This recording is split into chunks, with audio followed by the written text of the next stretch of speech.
The following show contains adult content. It's not our intent to offend anyone, but we want to inform you that if you are a child under the age of 18 or get offended easily, this next show may not be for you. The content, opinions, and subject matter of these shows are solely the choice of your show hosts and their guests, and not those of the Entertainment Network or any affiliated stations. Any comments or inquiries should be directed to those show hosts. Thank you for listening.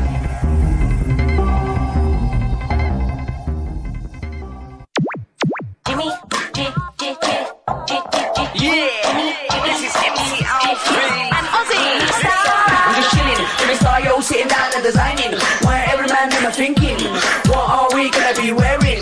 Yo, I'm a Liverpool MC, you can't trust me, big up the girls inside the party. Let's get down to crazy Jimmy, big up myself and known as Alfie, the one and only, the Turkish MC. Always love the clothes of Jimmy. British, I'm your wanna be, Jimmy Star, new celebrity. We'll take you out to Jimmy Stars. Everybody, welcome to the Jimmy Star Show with Ron Russell. Ron will be here in 1 second, and we've had a terrible week, lots of things going on, but we hope everybody else is doing really well. We have a great show for you guys hooked up today. Did I say welcome to the Jimmy Star Show with Ron Russell, bringing you the good times in music, fashion, pop culture, and entertainment. We got a chat room full of people. Hey, everybody, what's up?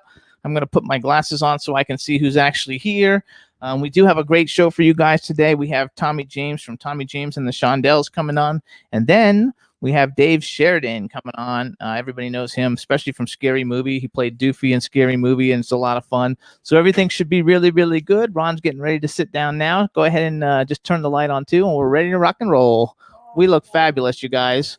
So what's up, chat room? We got lots of people in the chat room. Let me say hi to everybody in the chat room. We have Kadrosha Ona Carol, Cindy Lady Lake, Eileen Shapiro, Bill, Victor Arokan, Angela Joseph, Thomas Claxton, Backpack John, Artist Miss Kim. I don't know, that's going fast, you guys. Oh, Don Hinton. I don't want to forget Don Hinton. And everybody, it should be a lot of fun. We're going to have a great show for you guys today. Ron's coming in now. Look how gorgeous he looks. And oh no, absolutely gorgeous. And so all is fun, all is good. Robert Dumont is here. Hello. Everybody, the chat room's going fast. So you guys, we're gonna have a really good time today. We've had a rough weekend and a rough week, but everything is getting better. We're super excited for today's show. And without further ado, let me introduce everybody. So chat room, hello. Rebel, thanks for everything that's going on. And now we want to say hello to my outrageous cool man about town who looks totally gorgeous. We're both in fall colors today. So what's up, Mr. Ron Russell? How are you, sweetie? Surviving is what the word is. Shazam was sick. We didn't know what was wrong with him. We thought he was old and he was going to die. And one vet said he had cancer, and they carried on about $3,000 to $5,000 to fix him. And then I said, screw you. I'm no dummy. I wasn't born with a finger, So we took him to a different vet, and it cost $2,000 for like 4 days or 5 days, 2 surgeries, and we didn't get ripped off, and the dog is fine. But think. It leaves a little bit of a scar. Absolutely. Anyway, but we're fine. And we have B. I am Claudia very just excited about the guest that we have today, because I have certain favorite songs that have stayed with me all these years. Kathy Sledge, who I loved and we know very well, did We Are Family. She's been on our show, and we know her and like her. Also, now my brain's going dead. Johnny Mathis is Johnny one of your favorites? Mathis, who I know and has never been on our show, but I know him and I love his music. And of course, Patti LaBelle, who I want to meet, and I'm telling you, we want to get on the show. If you speak one more time, I'm going to put this mic down your throat, and they're going to hear you fart. Okay? You want her on the show. Somebody listening I don't want you being her. my echo. You're like Johnny Carson. That's he had okay. the echo. That guy that was sitting there, the Edmund man, was the echo. And Johnny used to yell at him all the time. That's okay. You can just keep yelling, but we do want her on. So if anybody knows her. I just wrote that this morning on Facebook. He steals everything from me. Everything but my underwear, because I don't wear any. But anyway. She made me lose my train of thought. You can't interrupt a person when they're not scripted. They thought when you were lifting up your bra that was like a salute to them. That was to Eileen Shapiro. It's a secret little thing we have. I raised my boobs because I'm teaching Eileen to keep her hands under her boobs so they don't sag as she gets older. Because, you know, being a 48 triple X is not easy. So you were talking about your favorite songs. My favorite songs, you know, and Crystal Blue Persuasion, I have the lyrics too, and I will when Tommy comes on, I will take some time out to read the lyrics. Most people thought those lyrics were about acid or tripping or crystal meth, because Crystal Blue. All the druggies thought that, but in reality, no, it's a song from the Bible I heard, and we're going to ask Tommy all about it. But the lyrics are beautiful, the melody is beautiful, the song is beautiful, it haunts me. I heard it for the first time in 1969 when I was 29 years old, and it has a great memory and a great meaning to me, and I won't get into the meaning because it's too long, but I cry usually when I hear it. I start to tear up. I'm thrilled to have him on the show today. He's a great performer, handsome fella, and he's got a lot of hit records and albums, and he's so much a part of the 1970s, late 60s and 1970s, for those of you who have been around then, lucky enough to have been around then. I'm excited. And the second guest is a sweetie pie. I worked with him in The Big Friggin' Rat, and he's a great guy with a good story, and I hope he tells his story like he told me off camera on the set. I got snots coming out of my nose. I wonder why. Because, you know, the weather changed here. It's like, yeah, you guys. It's cold in Palm Springs. The heat is gone. It was like 55 this morning when we got up, which is terrible for my knee. And now it kills I got like nose dribble. That's funny, though. So lots of people are joining us in the chat room. Let's say hi. Teresa Sabin just joined us. B. Claudia from Germany joined us. The chat room is packed with people. We want to thank everybody for tuning in. It really is going to be a fun show. It's going to be filled with laughs, but also some serious stuff, just because like these are people that we really like. And yeah, I mean, you know, like I said, Patti LaBelle, I had to put my leg up. Patti LaBelle, we almost had on because Sister Sledge, Kathy Sledge, knows her very well. Kathy Sledge lived in the next town from us in Doylestown. We lived in Doylestown. She lived in Newport, was it? No, not Newtown. Newtown. And we invited Kathy and her husband over for dinner. And she said, you know, would you mind if I brought Patti LaBelle? Well, I dropped the phone. I went into an instant coma. I was frothing at the mouth. And when I came to, I said, Kathy, are you fucking with me? Are you kidding? She said, no, Ron, I'm not fucking with you. I called Patti to see if she's going to come. I thought, oh my God, cooking for LaBelle? I mean, who cooks and makes those delicious pies that weigh 30 pounds each? I'm excited.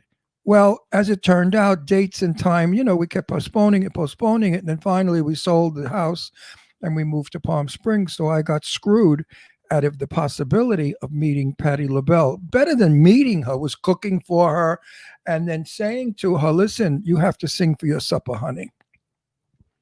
You know, and she would have gotten a kick out of it. I just want to hear like 2 bars of On My Own, because when you sing On My Own, I can go crazy.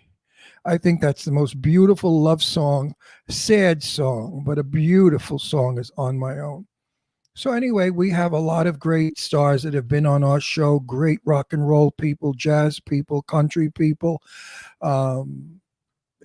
We really, you know, we've been on 15 years and we've brought you thousands and thousands of guests, because don't forget we do 2 a week. not thousands, though. But, Sure we have. Figure it out. 2 a week for 15 years?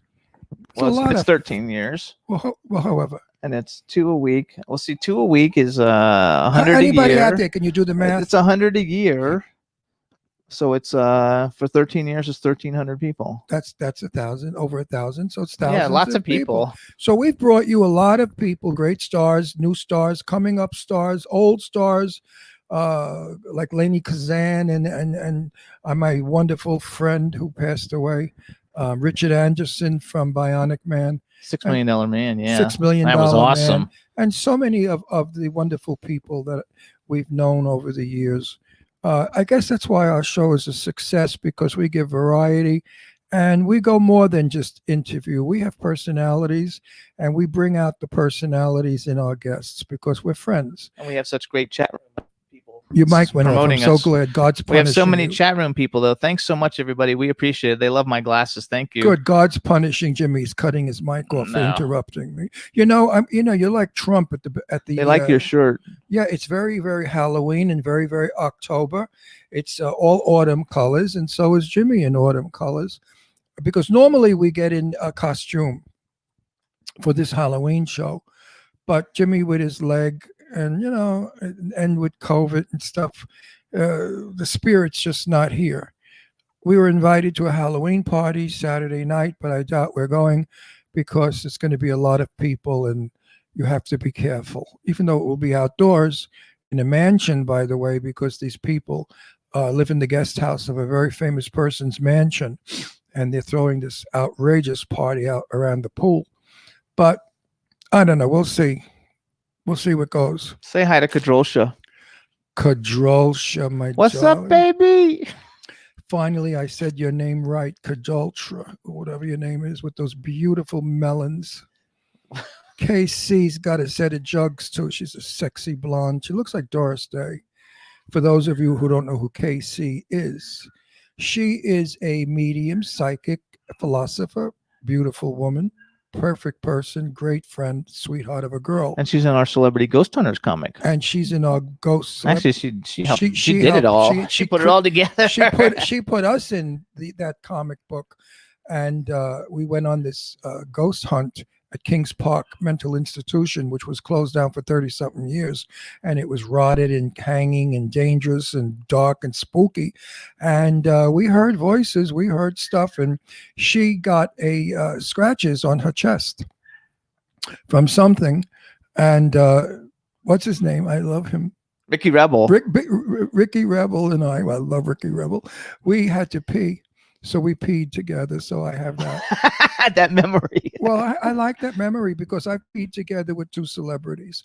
I peed together with Ricky Rebel, hand in hand, and I peed together with Mike Grieco. Oh no, Richard Grieco. Richard Grieco. Mike Grieco is my friend. And the other guy, Warren Beatty. Oh, Warren Beatty and I peed next to each other at the Beverly Hills Hotel at a function. And he was smiling and chatting. We were both peeing. I didn't look because I don't do that. But everybody said, you should have looked to see how big it was. I said, really, I don't care. But anyway. I like Warren Beatty, though. Yeah, but I didn't look because you don't do that. That's a private time. And you just don't look at somebody's wang when they're peeing. Give me a break. Teresa Saban says good memories, and everybody else is just putting big fun faces like, oh, wow, Yeah, you're but peeing you next know- to... You probably peed next to other famous people, too. Well, I peed next to Tab Hunter many times, and I peed never peed with Jane Russell, but I peed, I can't think of all the, when you want, all the actors I've worked with, my God, I peed, waiting to get in the toilet when they're peeing, or, when you're working on a film or a TV show, you have to pee. We're there 12, 14, 17 hours, and you a lot of fluids because the lights make you sweat. So you pee a lot, and I can't even think of all the people I've peed with. But, the guys, listen, actors are just actors. They're not, everybody out there thinks they're superstars. Like I always said, people never believed Marilyn Monroe peed. Well, she did. Jane Russell, I asked her. I said, did Marilyn Monroe pee? Jane said, Ron, what kind of a sick question is that? I said, because people don't believe that Marilyn Monroe peed. Movie stars don't do that stuff. Just humans do. Jane started to laugh. She said, you do ask the strangest questions. I said, yeah, that's why I'm good at it. But Marilyn Monroe peed and passed gas and passed everything else. And she had orgasms and she came and she, just like everybody else. We're just, actors are people. They're not super human beings. So Tommy James is there. We're going to bring him in. How's that? I'm so excited. I'm going to vomit. Okay, let's go, Rebel. I'll have to introduce him, though, so make sure you let me introduce him after we know we can hear him. Hello. Wait. Where's my phone? Hello. The lyrics are in my phone. Tommy, can you say something? Let's see if we can hear you. Oh, hello. Can you hear me? Yes, we can hear you. Oh my gosh, how Okay. cool. All right, so now we're going to do a formal introduction for you now that we can hear you, and here it goes. All right, everybody, now we want to welcome to the Jimmy Star Show with Ron Russell, the incredibly super talented with more than 100 million records sold worldwide, Tommy James. Hello and welcome to the show. Well, thank you very much. You guys are having too damn much fun sitting there. I've been watching you. Well, we're a little off the wall with some of the things we do. Now let's get to the chase here. Hold on, we got to introduce you. Oh, hurry up! So I'm hold on. So we anxious. got to do all. So he's super excited. And he never gets excited. No. So first off, this is my cool, outrageous man about town co-host Ron Russell. Hey, Jimmy. Tommy. Yes, Tommy. sir. I got confused. I calling you Jimmy James. Big difference between you and Jimmy James. He's the Marilyn Monroe. I got two queen. first names. Right. It's good. But now let me just Hold on, wait. No, wait. Now we have a chat room full of people, literally from like countries all over the world. So say hi to everybody in the chat room. Hello. There you go. Now I How you let doing? Okay. There we go. Now we'll let Ron Now, talk. let me do my little speech, and then I'm going to give you the floor.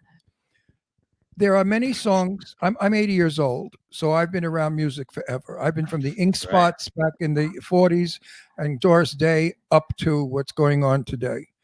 In my life, I have listened to millions of songs, and I have collected very few that I adore and love.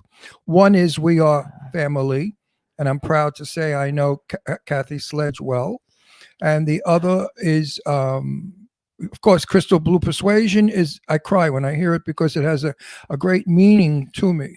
Most people thought that Crystal Blue Persuasion was about acid and a trip because it was crystal meth and stuff. And I said, no. If you listen or read the lyric, you'll know it's not. And it's about the Bible, I understand. And it's coming from the because when they said when he looks down at all the children, who's he? The crystal meth? You got to be stupid to think that. Anyway, the music is fabulous. The whole arrangement is magical. Your voice is unbelievable. All of your echoes are wonderful. And I can't tell you how. Listen, I've met Jane Russell was my best friend. I've met every movie star in the world, Betty Davis, and I've never been as excited as I am now meeting you. Well, I thank followed you. you. I followed your music for years. I love all your songs. I wish you were still recording so I could get. He is. What is he record? Well, we're gonna get to that. Yeah, we're gonna get to that. So now I've spoken enough. Let's hear. I want to ask you one question that I've been dying to ask you for 45 years. How did Crystal Blue Persuasion come about? Sure. Well, the truth is that we were playing a. Can you hear me okay, by the way, guys? Yes, we Can can you hear hear you me? perfect. Okay. Yes.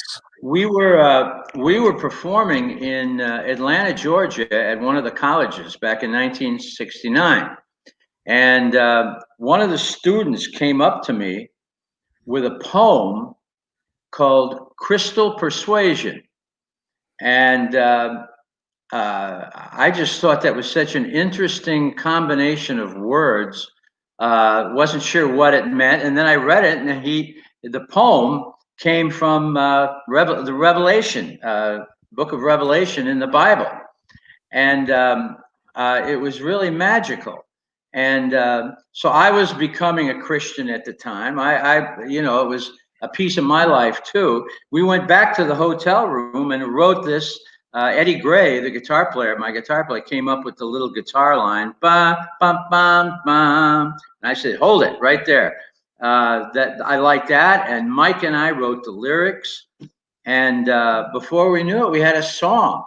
And the strange part about it was one of the hardest records I ever had to produce.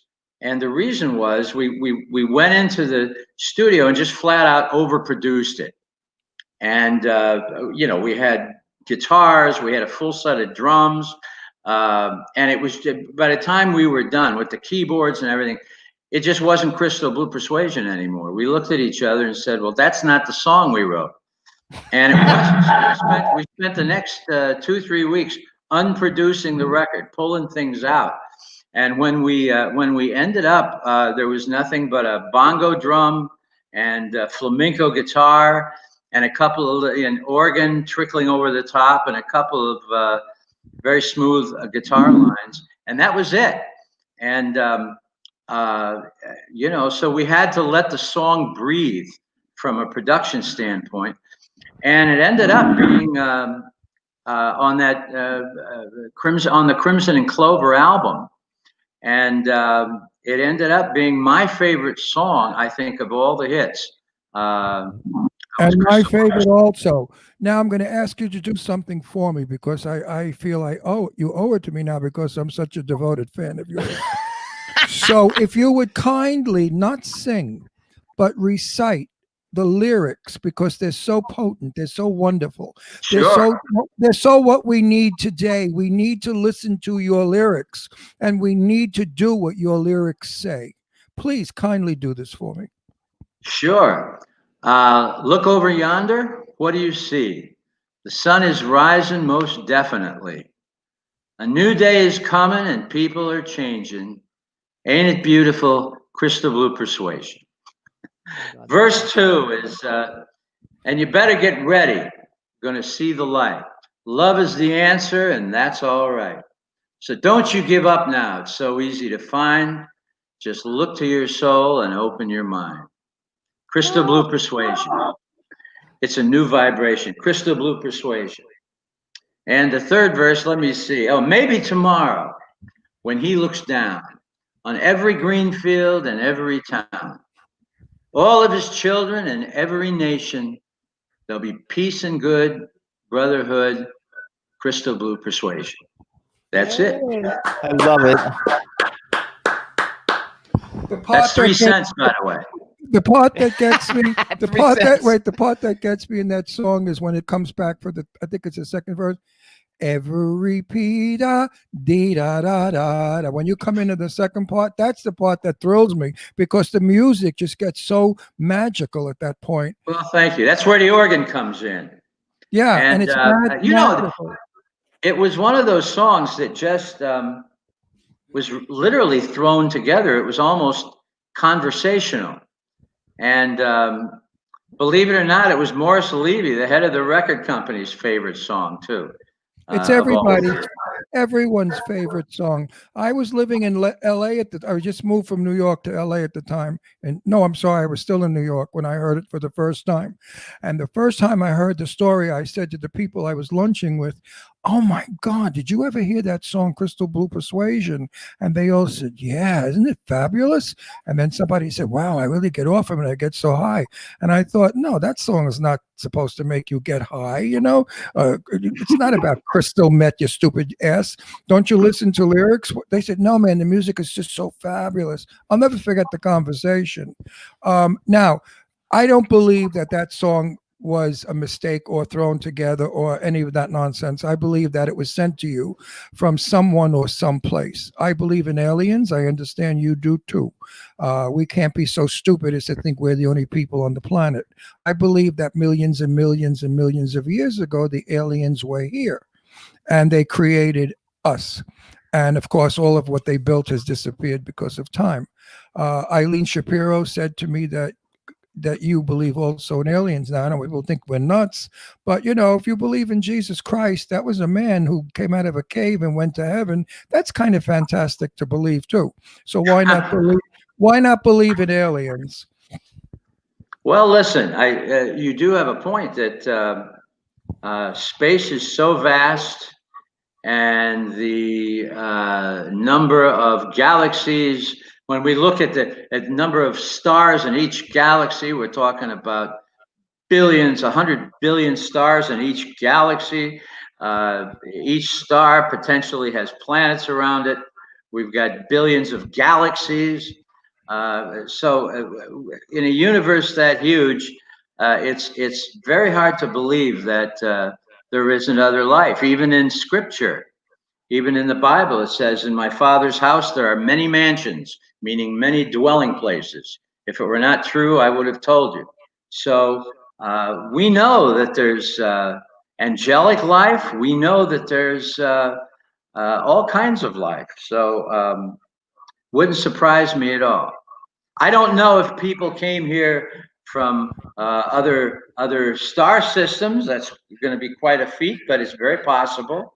And we're learning new stuff every day. I think one of the most fascinating things are places around the earth like Pumapuco and places like that, where these incredible monolithic stones that have been obviously crafted by somebody and built. Those are fascinating things that there's absolutely no answer to. And So you listen, so pardon you me? listen, you listen to Giorgio on Ancient Aliens, don't you? I do, as a matter of fact. Yes, I do. I want Giorgio on the show because I love him to death, and everything. I love his hair. That's what he loves too. Best hair.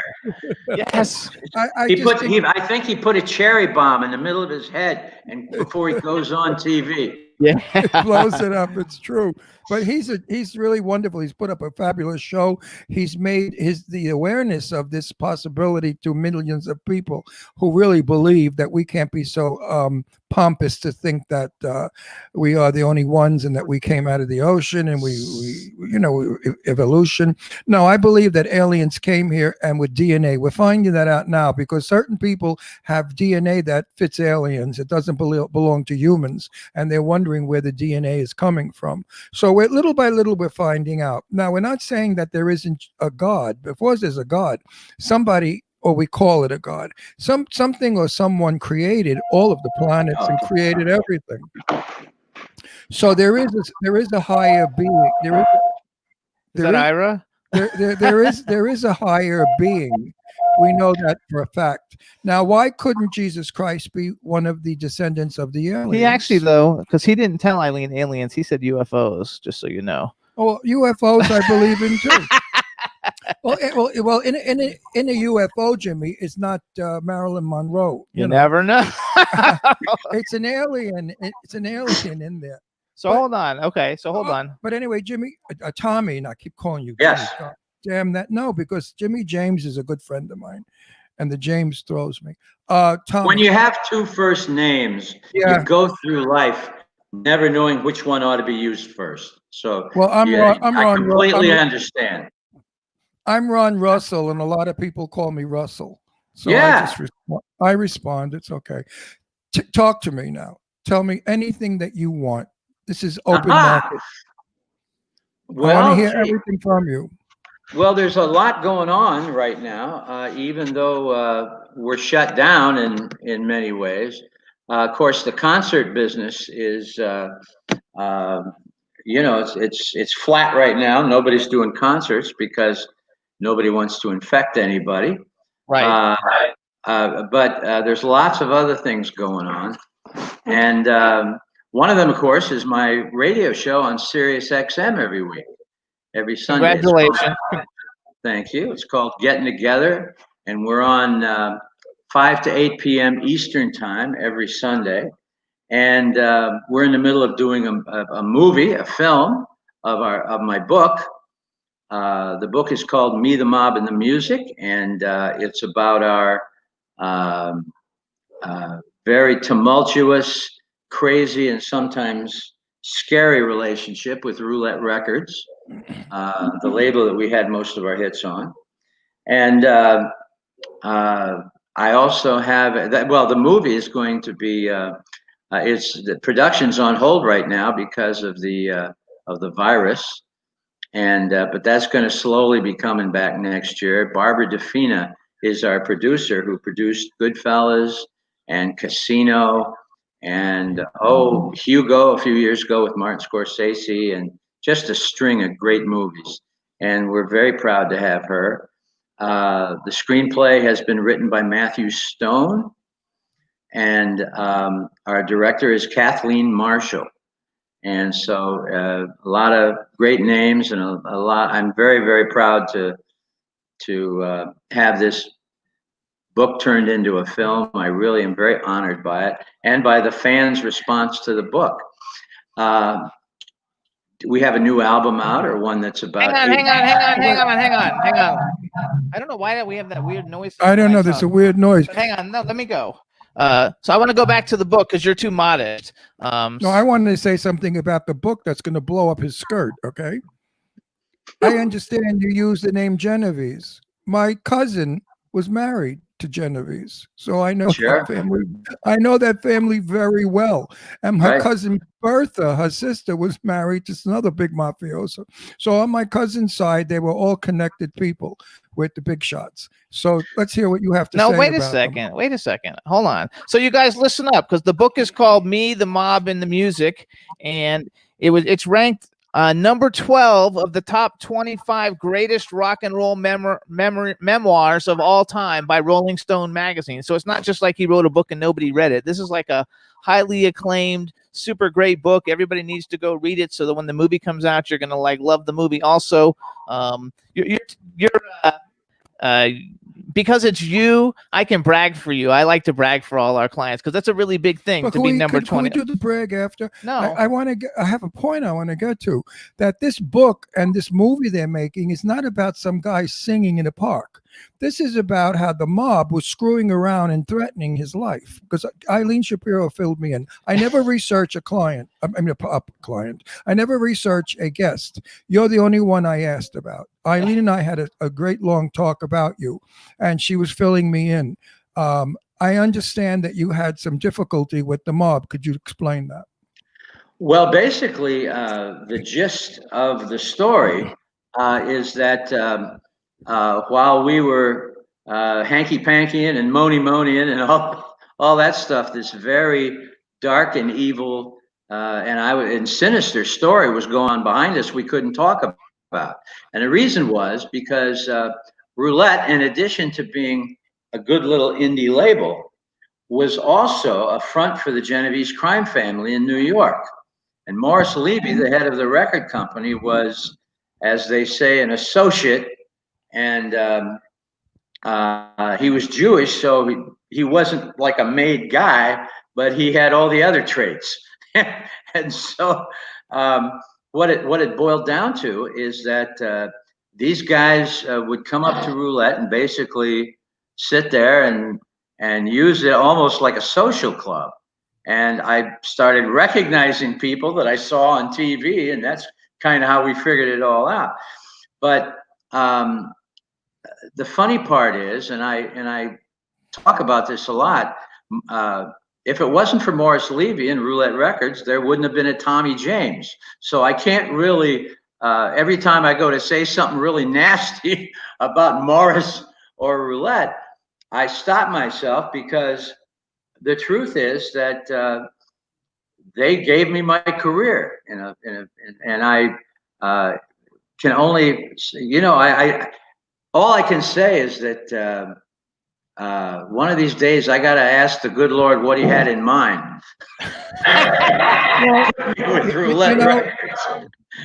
Tommy, Jane, you know who Jane Russell is, the movie star? Sure. Jane? Okay, Jane and I were like brother and sister. We're best of friends. In fact, I took her name when I went into the business, and she's a born-again Christian. Or actually, she said I was a Christian when I was born. I never became. She said I've always been. And I said to her, no, I said to her one day, I said, what made you become an actress? She said, I didn't want to. She said it was one of the Lord's mistakes. She said, I had no intention of ever being an actress. I don't like being an actress, and I don't like being exploited. And all Howard Hughes did was exploit me. But I knew that the Lord had a path for me to follow. She said, and I followed that path. But unfortunately, Bob, her then boyfriend, and she got her pregnant, and she had an abortion. She almost died. And she could never have children again. And she said, the Lord will punish you if you fall off the path. He will rub your nose in it. And these are the things that I learned from Jane about her religion and her belief. They're so sensible and so understandable. Jane was probably one of the most wonderful human beings I have ever known. I love and adore her. We spent countless time in each other's homes, and we hung out, and I got to really know all about her. And she said to me, Ron, I think you should become a Christian. I said, no, I can't, because I'm gay and there's a lot of stuff that's in the way. So she contacted a friend of hers who somehow got contact with somebody who contacted the Lord. And the Lord gave a message to her, and they wrote it, and Jane read it to me. And the message was, he's difficult, but he will come around in time. He's got to understand. And then it went on and on and on. Of course, I read it with a great deal of thank you so much. It's wonderful, but you know, Yeah. Marilyn Monroe. Marilyn Monroe made a movie with Jane Russell called Gentlemen Prefer Blondes. Marilyn was very screwed up on the set, so Jane said, "Go to my church, see if you like it, see what happens." So Marilyn Monroe went to Jane Russell's Christian church. The next day, Jane said to Marilyn, "So how'd you like it?" And she said, "Jane, it's not for me." Years later, Jane said to me, "You know, the Kennedys killed Monroe. And had Monroe gone to my church and learned, she wouldn't have been dead. She wouldn't have been killed."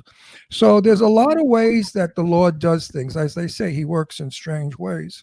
And I believe Absolutely. that he sent that song to you because that lyric is going to do something today for us that we so need to have a lyric like that.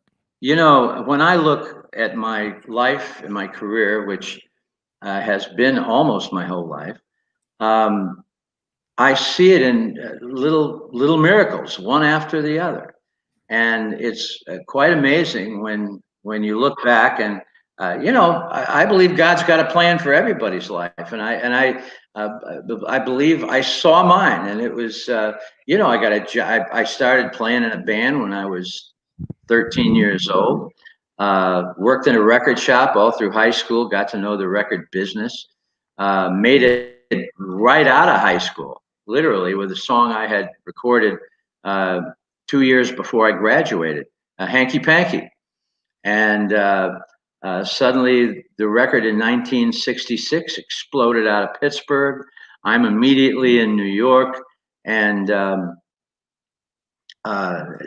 you know, through a wild series of I look at them as miraculous, because being taken out of Niles, Michigan, my little hometown, suddenly I'm in New York.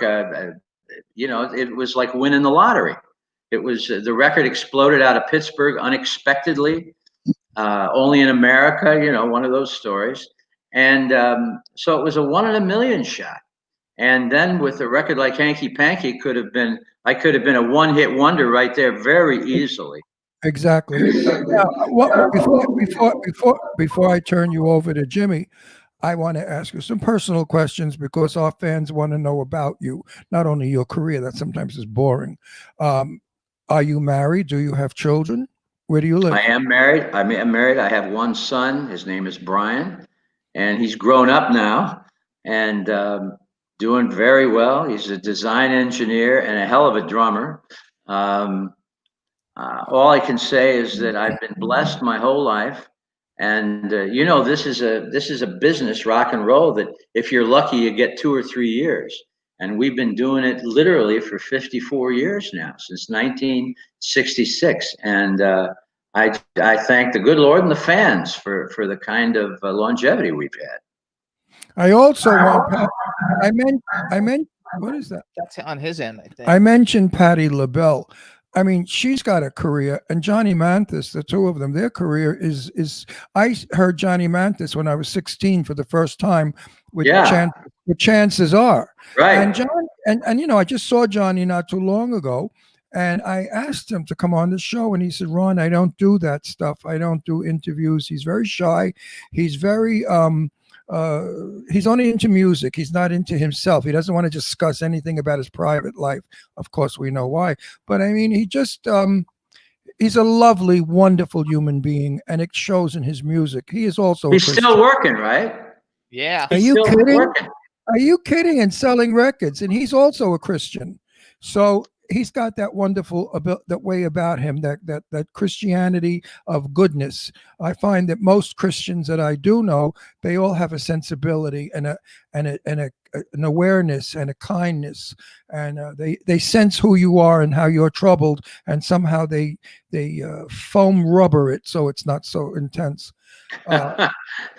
You know, Well, what I mean? Johnny Mathis, what a talent! What an amazing man! And have you ever met him? I have not, and I'd love to. Oh, I've met Johnny a few times, and I love him. Now, Patti LaBelle is also a Christian. She's a Christian also. So what I'm putting together is all these performers that are Christians are still around 60, 70 Right. years later. The drug addict, devil worshippers, they're all dead. Notice. Think about it. No, all the guys that had fire, snakes, devil shit No, on they're them, not. they're dead. Alice Cooper's been around Oh, forever. Alice Cooper was a big phony anyway. Alice Cooper was theater. He was all theater. I'm talking about the ones that sing those devil songs. You know, they're all dead, but the Christians are still going. So Well, anyway, listen, I Go had ahead. my experience through of messing with chemicals back in the 60s. So I've got my own little story to tell. And I'm very fortunate to still be here. Is that how you found Christianity? Because of use No, of but drugs? it really helped. It was a big plus. In the end, it was a big plus. You know, I went through all my changes and was very lucky because I was playing with fire, and I was very lucky to come out the other side. And again, I feel very blessed. So you say that because of becoming a Christian cured you of your drug abuse. Well, I don't know that it didn't cure me, but it certainly helped. It was, I went to the Betty Ford Center actually in 1986, and booze and Valium are the two of them that got me. And I was, you know, very, very blessed and fortunate to learn all the things I did about AA and all the rest. And so I got pulled out of the fire, and the good Lord and a good wife helped. that's awesome. You know what? You're everything I thought you would be because of your music. Unfortunately, we cannot play your music. We're not allowed. Otherwise, Crystal Blue Persuasion would have been played on the show when we opened. We're not allowed to do that anymore. Because So- we live really? stream to YouTube. Yeah. When you live stream to all these different platforms, because we're on like 5 platforms right now, Yeah. they shut you down, and they actually like shut the whole thing down, and they won't let you do it anymore. We used to be Really? able to do it. Just started Yeah. this year that Oh, you're not allowed do to you do think for 1 minute I wouldn't have played Crystal Blue when we opened it?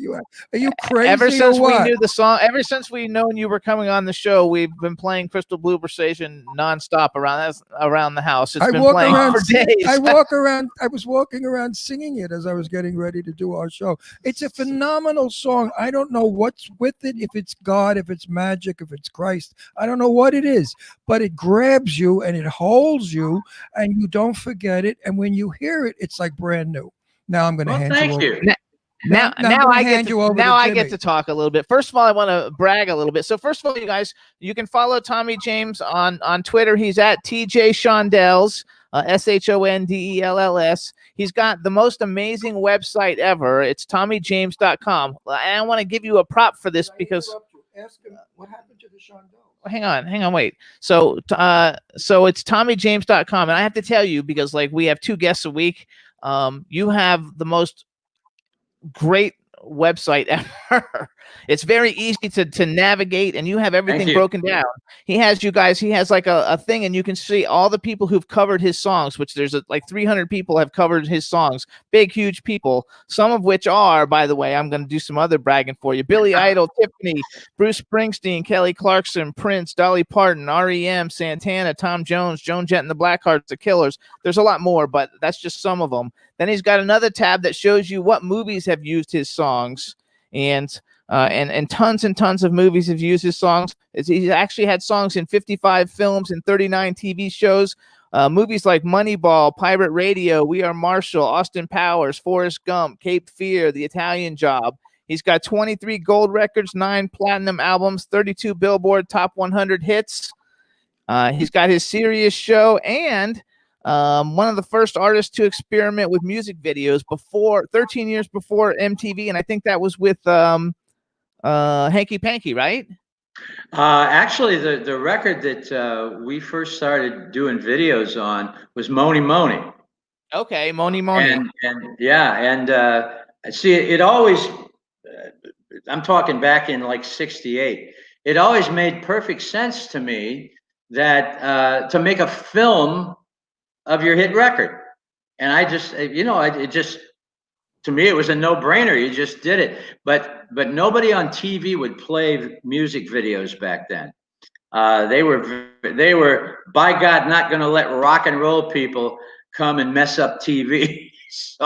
So the only place we could get Mony Mony played, the video, was in European movie theaters between the double features. So it was me and Daffy Duck for a long time. That's fun. That's hilarious. Okay, that's actually like I funny. wanted to ask the question: what happened to the Shondells? Well, the name Shondell stayed with me, and I have the Shondells that are with me now have been with me since the middle 80s. The original group and I still remain friends, and we kind of went our separate ways about 1970 because we were exhausted from touring, and we just were going to take 6 months off, and we never intended to not get back together again, but that's what happened.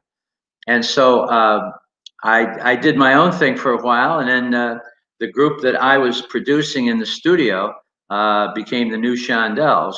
I was producing back then for CBS and for Paramount, and I produced a group called Neon, and they worked with me on the road. So finally, in about the middle 70s, I just said, everybody calls us Tommy James and the Shondells. We might as well just have the name. I worked awfully hard to promote the name. So the group that's been with me now, this current generation of Shondells, I feel like Captain Kirk. I got 3 different generations of Shondells, have been with me since the middle 80s. So It's been a long ride. In the chat room, they're asking a bunch of questions. One question they want to know is, based on your musical history, are there any artists of today that you listen to and that you like? Like, is there anybody, current artists, that you think, oh my God, these people are really good, and it's something that you like to listen to? Well, yeah. I listen to a lot of different groups today. I'm amazed what has happened to the record business, though. Yes. The funny part is, what I'm into today a lot is smooth jazz. That's where the geniuses are right now. So anyway, what I'm trying to say is that I get asked a lot by young bands, what should we do? Because you can set your hair on fire, and it's very difficult to get discovered today. To get new music in front of the fans is one of the most difficult things there is to do. Radio, for the most part, has changed dramatically. It's all online now. And when you listen to radio, you're basically listening as an individual. Rock and roll is supposed to be a social affair. It's supposed to be something that's enjoyed by a lot of people at the same time, either at a rock concert or on the radio. That hundreds of thousands of other people are listening. It was never supposed to be listened to by one person at a time, doing a single song download. Honestly,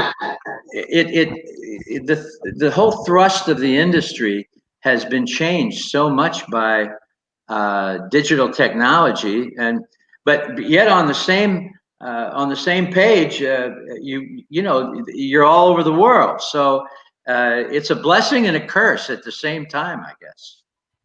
So we have a Cindy Lady Lake in the chat room, and she just wrote that she met you in Baltimore on New Year's Eve. I don't know how long ago, because she hasn't lived in Baltimore in a long time. In between sets at New Year's Eve. Her name is Cindy, and she said the show was absolutely amazing. So maybe just say hi to Cindy for me. Well, hi Cindy, how you doing? There you go. You gotta stop meeting like this. Yeah, but don't you love it? I was somewhere, I forgot where, and somebody came up to me and they said, "Hi, Ron, how are you?" And I said, "Fine." "Oh, don't you remember me?" And I said, "I'm sorry, but maybe."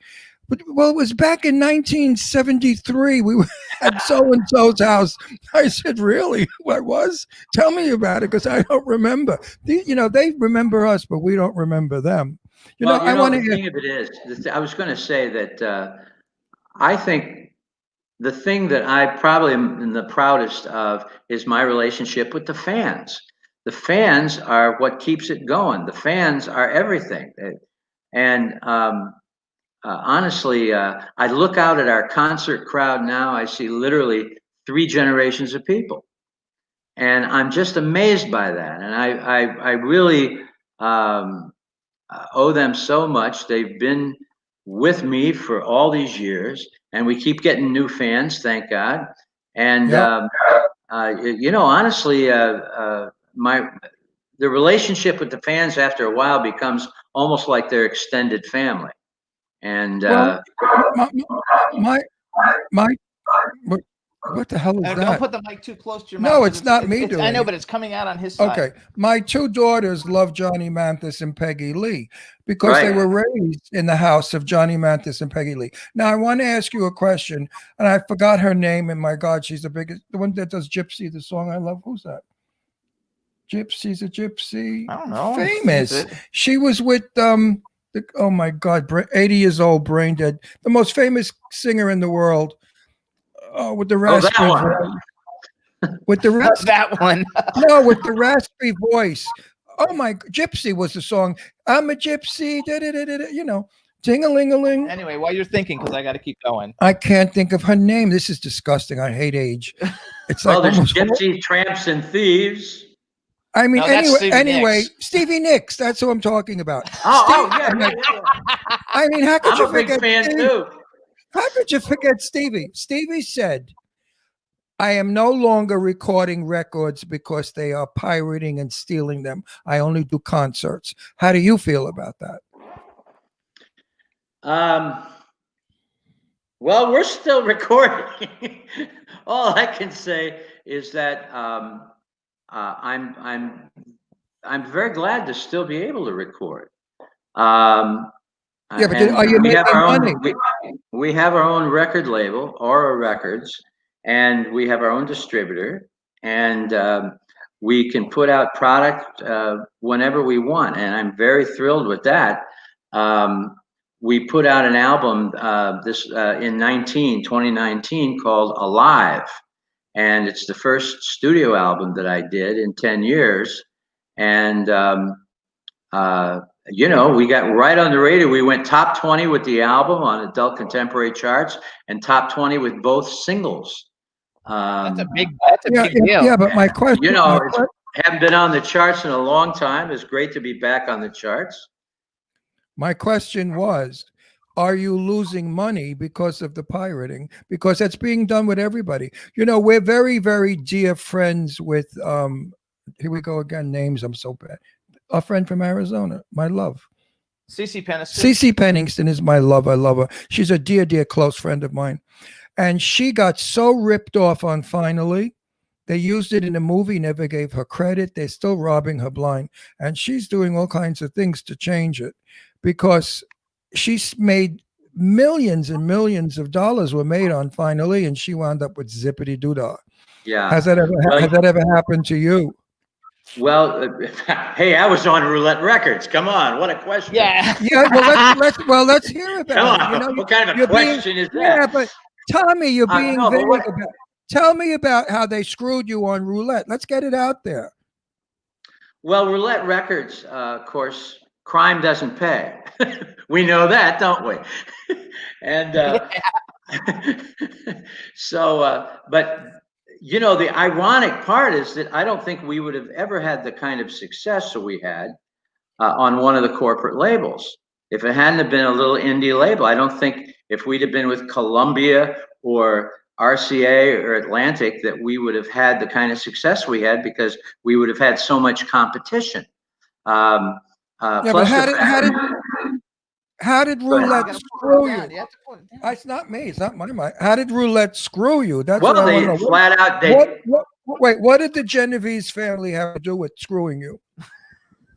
I don't know Point that it blank. was I don't know that it was the Genovese family or just Morris Levy, the head of the label, but we didn't get paid our royalties. It was that simple. The mechanical royalties were just not going to happen. And so I had to constantly make a decision whether we stick it out on Roulette and take our lives in our hands by attempting to leave like Jimmy Rogers did. You know his story. No, I don't. No. Tell us his story. It's not All right. my mind. It is. Okay, come on, kids. Don't make me come over there. Now, what I'm saying is that Jimmy Rogers, who was a big artist on roulette in the 50s, had Honeycomb and Kiss is Sweeter Than Wine, and Yeah, I know who and did not get paid, and he sued roulette, and he kept on suing him. He kept on coming, and finally, in I believe it was '68, he was stopped on an LA freeway by what he thought was cops, and they beat him, and they thought to death. They beat him unconscious, thinking he was dead. They left him for dead, and he survived the thing, but he was never the same after that. Couldn't sing, walked with a limp. He was just in terrible shape. And so we were very aware of what happens if we push things too far and get legal with them and all that. So we constantly had to make up our minds, and I had to make a decision whether to try to get off the label or to stay there, because we were having such great success. I think we ended up making the right decision by staying there, because we ended up having this great success with records, and we were making money from, from BMI and artists, our concerts, and writing money and stuff like that. But mechanical royalties were just not going to happen, and so that we tallied it up at the end when we left roulette, and when I left roulette. And it came out to roughly $40 million that we didn't get paid. in my opinion, knowing some of the mobsters growing up with them as a kid in Brooklyn, I know probably most of the biggies. They are such fans of actors and musicians. They love to be in movies. They love to hang around with theater people and movie people. I don't think that they would not want to pay you. The ones that I knew were honest guys. I mean, they only hurt each other if they betrayed each other. But if you did business with them and you were on the square and you did what you were supposed to, they would pay. They were honorable. I suspect that it was the fella you said that instigated a riot and went back and gave them a lot of bullshit about you. Bad talk, lies. He must have said terrible things that you said, and that's how come they were worried. But yes, you did the right thing staying. I would have advised you on that. You absolutely did the right thing staying. Wow, $40 million. So that's a lot of But money. did you ever get any of the $40 million? Yes, not directly from them, but when Morris Levy was arrested in 1986, and he was put on trial for racketeering and a bunch of other things, and sold the company. He got rid of the company. He sold the publishing, which ended up with Sony, and he sold the masters, the Roulette Records itself, that ended up with Warner Brothers.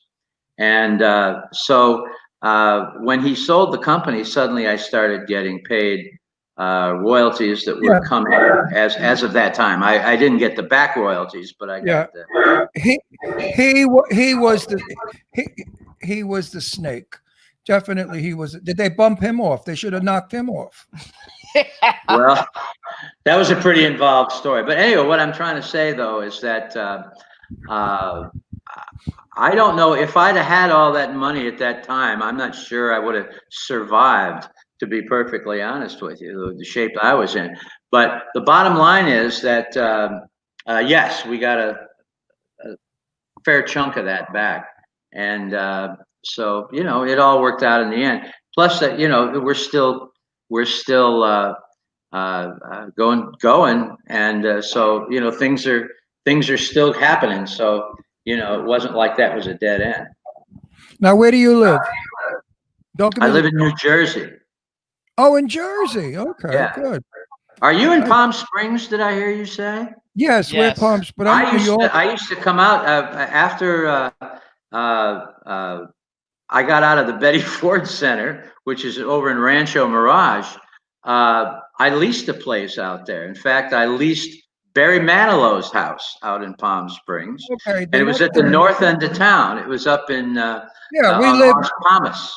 We live right down the hill from him. So the next time you're in town, you give us a buzz, or I'm going to call the Genovese family and we're going to fix your wagon. Yeah. No, yeah, my- right. my- Well, I love Palm Springs, so that's what I'm trying to say. I really Yeah, it's love beautiful. it. Don't love it in August, but the rest of the year it's wonderful. No, you can fry an egg in August on Yes. the sidewalk. Fry your brains, let alone I that. just Yeah. I want to finalize this. My cousin Maria Genovese has passed away. So I no longer have any affiliation or contact with knowing what goes on in that world of supposedly mafia, which is no longer existing. It's all been dissolved. The Russians and the Asian mafia have taken over. The Italian mafia they're all third generation businessmen, bankers, lawyers. They've gone legit. So not to worry. Nobody's going to harm you because I'll see to it that they don't. You gotta like. Well, you know, it's funny because as we were writing this book, we got about a third of the way into it. And we were going to write a book called Crimson and Clover, Martin Fitzpatrick, my co-author, and myself. And we were going to write a book called Crimson Clover about making hits and about record companies and all that stuff. And it would have been an interesting book, but as we got into it, we realized that if we don't tell the roulette story, we're really missing the boat. We're cheating ourselves and everybody else because that really is the story. And but I was very nervous about finishing the book and naming all the names and stuff. And so finally, let me finish it. In 1985, I believe it was, or 95. Oh, sure. What was it? Well, anyway,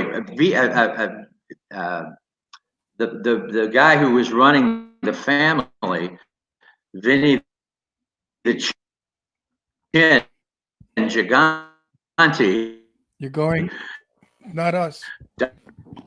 died in prison. And roulette regulars, as I call them, he used to go up there all the time. And so we felt we could go ahead and finish the book. And so that's what we did. And as soon as we got the thing finished, we got sounded on by the book company. It was Simon & Schuster. And then suddenly the movie rights and the Broadway rights. So that's how the book got written. And when the movie is finished, they're going to do a Broadway show. And at least that's the plan. And all the mob guys are going to be singing and dancing. That's going to be a very different kind of thing from the movie. Tommy, let me tell you something. They're all dead. They're all old. I and know. all dead. So you don't have to worry. All the guys that you knew from roulette are gone. Yes, they are. And their kids couldn't care less. I mean, my cousin Maria was so detached from the Genovese family, she couldn't have cared less. All those young third generation Genovese people, and all the other the people I knew in Brooklyn, there's no such thing anymore as the Italian mafia. Trust me. People say that it is, and they think no. They're all businessmen now. They don't have to do. You're quite right. You're very right about that. Well, I know. I'm from Brooklyn. I'm a New Yorker native, and I'm Italian, and I grew up with these guys. You know, I'm 80 years old. I knew Gotti. I knew everybody. You know, everybody. Yeah. I knew them as nice people. You know, I would go to parties, and they would be dancing with the children. I never saw anything what the Italians did that was bad. I never saw killing, shooting, or anything. They treated their wives wonderfully, and they treated their girlfriends better. I mean, they were generous people. They were kind to me and my then wife. We went to their weddings. We went to their christenings. And I never found the Italian organized crime to be anything but nice people. Just don't betray them. They're not nice people if you do. They'll kill you. True enough. So Listen, I must tell you, I thank you so much. It's been wonderful talking with you. before we go, Well, hold on. You're gonna come to our house when you come to Palm Springs, and we're gonna cook. Love to. You like Italian food? Love to. Much my favorite. Good. We'll have it out in the garden. First of all, Eileen It's a just sent date. me. It's a date. Eileen just sent me a text message saying hello. You know, Eileen, she's like a world-renowned rock star journalist. Yep. I love her. She interviews We had all such the a big great stars. talk. We had a great talk on the phone yesterday. So she Oh, says wait. hi, and she wants you. She just says hi. I'm supposed to say hello to you, so you can say hi to Eileen. Have you ever seen her? Well, say hi back. Have you ever seen Eileen? I've never seen her, but I talked with her She for over an hour on the She phone is, yesterday. she is a sexy blonde with a size 48X bust. She's got boobs that when she turns a corner, the tits go first and she comes second. She is so built and sexy.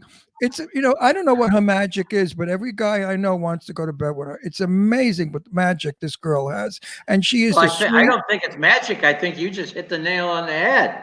No, but she is the sweetest person in the world, and she is so kind and loving and generous and giving. I mean, she'll be your pal, and she's a real pal. She's not a phony broad. I adore Eileen. She's one of my favorite people She's in the smart whole too. world. Oh, Yes, she's smart. very smart. She knows her rock and roll stuff. She's been chasing what's his name forever. What's his name? Adam Ant. Adam Ant. She's crazy about Adam Ant. She wrote a book called "Waiting for Adam," just Yeah. about on her quest to interview Adam Ant. It's a And- fabulous book. And she's been chasing him around the world. She goes everywhere he's got a concert. She's like a teenager. I love it. So also, then you guys. Wait, question, one more question. Do you have groupies? Pardon me? Do you have groupies at our ages, at your age? Do you still have groupies? Well, I'm not sure. I gotta stop them at the autograph tables after the show. That's where they come around. Oh, but And, nobody's throwing hotel keys or panties on the stage. No, nothing like that anymore. I keep it clean. You know what I mean? I'm a family man. Those days are gone. I remember years and years ago at the concert, girls who would take their bras off their panties and throw them on the stage for the rock performers. And of course, the guys, a lot of them in the green room afterwards had a lot of fun. So Well, every now and then I get support hose. or somebody throws a walker up on the stage. No, but I remember, I won't mention who it is, but a very famous rock and roll star, very famous. He said that the green room, there was more sex going on in the green room than in a whorehouse. No, Well, it's true. I mean, I won't. Who was it that said that? You don't even know, so it Yes, doesn't I do matter. remember. I know. He's a big star. We got to go though. Huh? He's Big- got to go big- too. So big- everybody, listen up. This is Tommy James. You can follow him on Twitter. It's at TJ Shondells. And Go to his Facebook. website. And Facebook. Also, you want to go to his. I'm a big Twitter person, so I always say he's also. You guys can also find him on Instagram. I followed him on Instagram. You can go to TommyJames.com. Really check out his website because he really has it set up beautiful, and you can find out everything about him on his website. It's one of the nicest laid out websites I've ever seen. We want to thank you for coming on the show. Wait, 1 You were minute. fabulous. Would you friend me on Facebook? It's Ron Russell Show. I wrote so Sure. much. You got to see what I did on my page today about you. You'll be so flattered. Look it up, Ron Russell Show on Facebook. Let's be friends because, I can get what you're doing out to a tremendous amount of people. I have 4 million. We'll do followers. it. Absolutely. So let's do it. Tommy, Sure. again, indeed, a pleasure, a fabulous pleasure to meet someone you. who created such wonderment. That song is fabulous. Well, God bless you guys, and I appreciate it very, very much. Thank you, And- Tommy. And may the Lord bless you always. We'll Thank see you you, soon. my friend. Bye bye. Bye bye. Yay. Wow, was that an interview or was that an interview? Is he not phenomenal? I am so thrilled because that song means so much to me. So much to me. So you guys, real quick, a little commercial. Hope everybody enjoyed that. I know a lot of people might not know who he is, our younger audience, but you should look him up because he's basically he's an icon in the music world, and his music never grows old. It's fabulous. It's really, really good. So check it out. And And now knowing him, he's a nice guy. And I'm on the level about when he comes in. I mean, Barry Manilow lives up the road from us where Barbara Streisand is. They're all up on the hill. We're in the poor part. We're in the valley. They're in the mountain. So they look down on us. They say, look at the poor people down in the valley. so here's what's up then, you guys. You can listen to the Jimmy Star Show, you guys, weekly. We're every Wednesday from 12 to 2 p.m. Pacific time or 3 to 5 p.m. Eastern time. We're on W4CY Radio. We're on K4HD Radio in St. Louis, K4HD Radio in LA, Jackalope Radio in St. Louis. You can hear us on iHeartRadio, Stitcher, Audio Boom, Podomatic, SoundCloud, iTunes, Spreaker, Apple TV, Podbean, Spotify, and Pandora. We're on all the different platforms. It's a lot of fun. We're having a good time. Please check us out on iHeartRadio or iTunes because we like those a lot. But we're very popular on SoundCloud too. And Tina Davidson joined us in the chat room, and Stefan's in the Hey, chat room. sweetie. She says she loves Barry Manilow. Yeah, he lives down the street. We're not really like friendly with him, but he I, lives down the I, street. I have seen Barry at La Villa Rose restaurant here in town, and a fan went up to him at the restaurant, and Barry wasn't really very nice to him. So I thought, well, he was eating, and the fans don't realize that when you're eating and having a conversation with the people you're dining with, you really don't want to be interrupted and asked if you could have a picture taken. When you got French food hanging out of your mouth, snails or something. So I can't blame Barry, but I've seen Barry around. Barry doesn't even look human. If he doesn't stop putting crap in his face and lifts and fillers and whatever, he doesn't look human anymore. He looks like wax. He looks like one of Joe Castro's wax faces.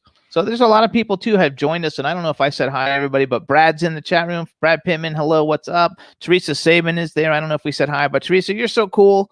I have to tell you, I really appreciate all the things that you do, and B's there, and Robert Dumond is there, and Dawn, I hope you're well. I don't know if Ron wore a watch for you today or not. Did you wear a watch today? Well, today I wore a black watch, and it's the watch that I wear that tells me how many steps I take, what my pressure is, what my heart rate is, what my erections are, all that stuff. So it's a pretty black watch. Everybody has these. What are they called? It's a Fitbit. Who? Fitbit. The fuck is a Fitbit? A Fitbit. I had never heard of such a thing. All right, so now we're gonna bring in our next guest. Everybody, they say he's in the chat room in the green room. So let's go ahead and bring him in, and let's make sure we can hear him, and then we'll introduce him and get rocking and rolling. Hey, Dave, how you doing? What's up, Jimmy and Ron? How are you There doing? we go. Oh, very good. All right, so we can hear and see you well. This is good. All right, everybody. Now we want to welcome to the Jimmy Star Show with Ron Russell, the incredibly talented actor, writer, producer, Dave Sheridan. Hello, and welcome to the show. Welcome. I'm glad to be here. This is awesome. Yeah, we're gonna have fun. So you already know Ron, so I'm not gonna really introduce him, but I know Ron intimately. But we have a chat room. We share a dressing room. That's In a right. dressing room. So Ron wears those nice tight, what do you call it, G-string or something? It is. Hold on, we have a Wait, chat wait. room full of Wait, people. wait, Let me you finish. fucking introduce me now. Let me say something, you big old homo. Hey, over there. Did you hear what's going on over there? There's a big rat. The rat can eat you up. What are you going to do about it? What are you going to do about the rat? The rat, look at the rat. It's behind you. That's a little bit from our movie that we shared together. Hang on. Yeah, Meanwhile, you're Yeah. terrific. I want you to know, I want everybody out there to know before we get any further. This man, if he's able to tell you some of the shit that he told me, is an incredibly wonderful human being and a phenomenal person. So hold on. We have a chat room, literally. And a good actor, by the way. Watch Rat. He's fabulous in Rat. He steals the show. Not out yet. So hold on. There's Big freaking rat. You steal the show in that because you brought the comedy to it that it needed. You're a big part of the trailer, though, which is, I think that's hilarious because I know that you and Thomas Churchill butted heads, and No, we still do. We still do. Tommy and Well, I are friends we're friends for years. exactly. I love Church and it's Church. that kind of loves- friendship. Right, exactly. And I tell him all the time, stop writing the same fucking shit over and over again. It's 10 people. They all get killed one at a time and by somebody different, a mummy, a vampire, an alien. Why don't you write something really interesting and different? I'm so sick of the movies I'm in. Every one of them are the same. Yeah. Everybody Well, killed little by little. I think even he aspires to write greater stuff, but we're limited to what we can get made. You know what I mean? He's in a hole now, or in a lane where there's people that want to fund his movies, what funding he can get. These are the type of movies, you have to go with what's put. Well, he's got a quick mind. He Yeah. saw me in Clown Fear. I played Minister McFadden, a phony minister, a little light in the loafers. And right away when he was on the show last week, he said, "Ron, I'm going to write a movie about a minister. You could be the minister who kills the people he marries. So you know what I mean? His mind just doesn't stop. It automatically, you throw a name at him like werewolf, and there's a movie, you know? Or you throw a word like big snake, and there's a movie. I love I don't- church. Church and I are buddies. We're both from Brooklyn. We both fight it out. You know, we're not sissies. We're tough guys. We know how to handle our friendship. So I just hold think it's on. hilarious that you're in the trailer as much as you are. You're a big part of the trailer. You know. Well, That's- that was my whole scene. The Yeah, but trailer. I don't even think I didn't even think he was in the trailer at all. I didn't see him in the trailer. yeah, think he's in there.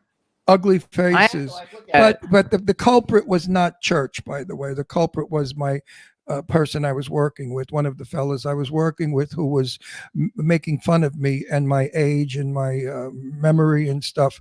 And it was, you know, if it was a union production, he would have been called on charges Right. because you're not allowed to do that, to intimidate a fellow actor. I think he was afraid of the fact that I could do a Brooklyn accent better than anybody because I'm from Brooklyn, and that I could look like a hood and not like a phony hood, like from, you know, a musical, a Broadway musical. Yeah. Hold on. So first of all, Dave, literally, we have a chat room filled with people, all Meanwhile, countries. wait a Wait, second. let me. Shut the fuck up for a No. minute. Take your hat off. Take your hat off. You're so Oh, handsome. yeah. Yeah, But yeah, you got gorgeous hair. You're a handsome guy. I know, Jesus. but What do you want? Look how handsome this guy is. it's Take still the there. hat. 51. I'll be 52. I'll be 52 pretty soon. So I'm hanging in there. No, you look fabulous. Take the hat off. Your hair looks Damn, good. look, it's messy. No, you look sexy. You look like bedhead. The got women in this. the women at the, get that. I'm at the gonna- rodeo. I'm I'm at the gonna rodeo come- now. I'm gonna Everyone's a come rodeo there. person now in LA. You know what I mean? I'm gonna come there and knock the shit out. So of you hold if you on. don't We have it behave. literally. So see, please say hello to the chat room. First of all, there's like 10 countries represented. So say hi to everybody in the chat room. Oh, aloha, avidaze. There, Well, domo arigato. There How you many go. other countries? Then you have a Ciao, big ciao. fan. Her name is Dawn Ciao. Hinton. She's like writing on here. I watched this last night. She watched like all your shit in like one night because you're coming on the show today. So give a shout out to Dawn and say hi to Hey. Dawn. Thank you, Don. Get some Visine. You know, rest those eyes now. You know, we have categories in movie. There's the heavy drama. There's the romantic ones. Well, there's also a horror category. This fella that we're interviewing right now happens to be one of the #1 top actors in horror films. He is wanted by everybody, and I don't think he works for $200 a day like I did. It's So like- hold on. yeah. Actually, I think it's you're. I don't know why this shit's going in and out now. Because- God dang it. Because you're cheap and you don't buy good fucking equipment. No, you're a so queen. hold on. So first of all, you guys, just so you know where might know Dave Sheridan from. First of all, because he's actually in a lot of horror movies, but he's actually like I think your biggest films are really more like spoof movies, like the horror spoofs and the comedy. So actually, you're really a comedy actor. Yeah. Scary Movie, you guys. He plays Doofy in Scary Movie, which is like probably is actually the best of all the spoof movies that were ever made. Is Scary Movie, Thank you. Thank you. he I'll plays do Doofy. Doofy for you right now. Yeah, do Doofy. Hey, hey, America. Special up to Doofy here. Yeah. I'm on the Jimmy Star and Ron show. It's good. I like them. Yeah. Oh God, That's how a handsome man can make his face so ugly is amazing. Good I have- acting. Yeah, the only part that people go, do you ever get recognized as Doofy? But I don't look like that. No, But you when I do get recognized as him, like I'm out with my family and we're waiting to get a table at a restaurant, and the hostess will be like, with the menus, oh, did you play Doofy? And I was going, was I like looking at the table going like, good table? I'm like, did I just shot? I mean, there might be moments that I accidentally shart my pants, you know what I mean? And maybe I do look like Doofy, you know? So I think it's such a great. No, that was- I got to tell you something. You're far better looking in person than you are right now on our screen. You that's because I really didn't do my hair, Ron. no, you're really a very handsome fellow, nicely built with a wonderful personality. Now, I'm going to tread lightly on this because it may be too private. You may not want to discuss it. Tell us a little bit about your home life. if you want to, and your wife, and how wonderful of a husband you are. I always say I'm a work in progress husband because it's never gonna, you're never gonna rise to the level of what a woman wants you to be. I wish I went back and checked Let's Be Gay card. You know what I mean? So, so I have a wife and 2 kids. A boy, 13. He's turning 13 on Halloween. A couple days. Okay. My daughter is 14, going on 21, and so that's a lot of fun. And my wife and I are we met freshman year of college, so we've been together for 32 years, and so yeah, loving my life, love at first sight. Although I saw her months before she saw me, you know what I mean? Like in college, I'd see her bopping around. And what happened was, it actually was serendipitous. Was I had this loft. I lived in an area where there was these, like, you would get these old warehouses and everyone would fix them up and be lofts. And this was in New Jersey, outside New York City. And to afford our rent, we would have parties, giant parties at my place, and people would just end up wasted, alcohol poisoning, So this one girl was so drunk and thrown up and passed out. And the girl that took care of her, my roommate started dating that girl. Her name was Liz. But Liz's roommate was my wife's, Laura, who I was already. And then she said, "You need to meet my roommate. You need to meet my roommate," which was already a girl. My wife, I was already kind of stalking her for 6 months, and it just worked out that this other chick was like, "You got to meet her." So it made it seem like she introduced me, but really I was. She was already on my radar. So, I love it. yeah. I think it's fabulous. So hold on. For one thing, I want to say, I hope we work together again, because you were nice to work with, and I want to thank you for coming. I loved working with you. I loved working with you. Wait, I want to thank you for coming to my defense, because everybody thought that the situation was not what it was. They all got the wrong idea or the wrong story. Felicia as well. And you were the only one that stuck up for me and came to my defense. And for that, I owe you a dinner. So when your wife come to Palm Springs, give us a call. Yeah. I'm not kidding either. I'm serious. When you come, we would love to have you over. Yeah. I think about you guys all the time, actually, because of Palm Springs. I'm like, because I want to go out there, and I'm like, oh, wait, I know these guys. We got to go out there. It'll be a blast. So. I know it'll be a blast, and we'll have some. If this stupid fucking virus goes away. Yeah. So I first of all, you guys. Ron, I think you're going to see it disappear real quickly after November 3rd. I think so too. After the election, I agree with you 100%. So you guys, we actually met Dave. We were working long ago. And he was doing a movie called Killer Rose with Felissa Rose, which we love. Felissa Rose, she's the coolest. I love Felissa. She's such a level-headed broad. And so we went there, and we met him, and he looked totally different. And you remember what I looked like on that, right? Yeah, you had like a mullet or a mohawk. Or something. I had like a faux hawk, like a shaved mohawk thing with the big mustache and tattoos. Yeah, because I was like, I didn't even know who you were. And one thing I have to say about your acting is probably why you've been so successful is because you're a real character actor. Like, you really know how to be a chameleon. Like, you look different every time I see you. Like, I probably wouldn't even recognize you half the time walking down the street, because every time I see you, you look different. And so it's like, we don't even know what you look like. Now we know what you look like. No, but when I first met him and he had the mohawk, I don't remember what I said, but you know me, I have balls. I don't give a shit. I say what I think. I have no filter. When I saw the hairdo, I think I said to him, like, is that necessary? Like, you walk around with that? And I don't remember. You remember what I said to you? It probably was very offensive, but I can be offensive in a humorous way. But anyway, I remember you so well with that Mohegan. Mohawk, yes. And with that movie, Killer Rose, it hasn't come out yet, right? No, whatever happened? December. In fact, we have a call with the director to get the final thing delivered very soon. So I've been told December it'll finally come out. So I love that. So you guys, here's some stuff you've seen him in, even though you might not even recognize him because he looks so different now. You might not recognize him, but he was in Sky Sharks. We've had half the cast of Sky Sharks on our show. Basically, I can't. Barbara that's not Lynn out yet. Is Lowry, that out? John Birch. I don't even know if it's out, but like we've had everybody on our show about talking about it. Bloodcraft, which I like because we've had Augie Duke and Michael Welch on the show.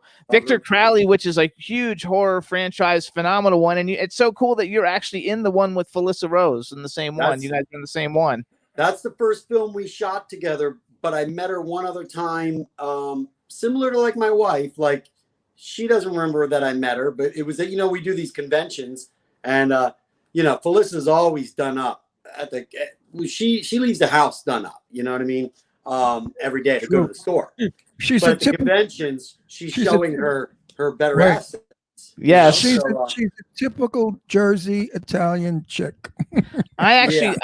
I love this Victor Crowley movies. I've been friends with Kane for like 15 years, and he's like really cool. And we've had Tyler Main on the show, and Tiffany Shepis, and Danielle Harris. We've had all of them on the show in the past, and so like I think Victor Crowley is a really like great film. And my sweet dearest closest friend is Sadie Katz, who I love and adore. She's not in Victor Crowley though. No, I know, but I have to throw her name in because I wouldn't leave you it might have out. came to set. I don't remember, but yeah, I love Sadie. Sadie's great.